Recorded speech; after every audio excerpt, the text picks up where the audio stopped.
Kakav domaći eurokrem. Garantujem bolji od bilo kog kupovna. Ajde da ga spremimo. Za početak brzinski pravimo kondenzovano mleko. U neku šerpicu sipamo 200 grama mlekce, dodamo po 100 grama šećer u prahu i maslac, može i margarin ako nemaš. Prvo ga istopimo, onda dodamo 200 grama mleka u prahu, malo mešamo i na kraj jednu kisičku vanilin šećer. Neprestano mešamo i kuvamo na laganu vatru dok ne dobijamo ovako gustu masu na kraj. Sad na red dolaze čokolatke. Po 100 grama crna i bela.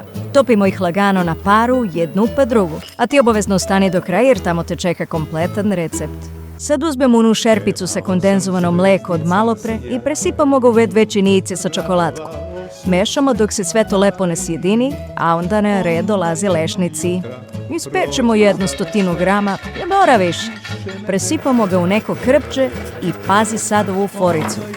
Gle kako se lešnik sam ljušti kad protreseš krpče ovako. Ovo i mora da je neka mađija. Meljemo lešnik, blendamo ga, seckamo, ko kako može i šta ima. Podelimo ga otprilike na pola i presipamo one dve činijice od malopre. Opet mešamo i sjedinimo i presipamo ovako odvojeno u neku teglicu. Opet ponavljam, bolji od bilo kog kupovnog.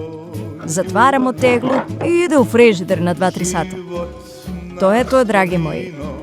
Kusamo s kašičku, mažemo na lebac ili na palačinki.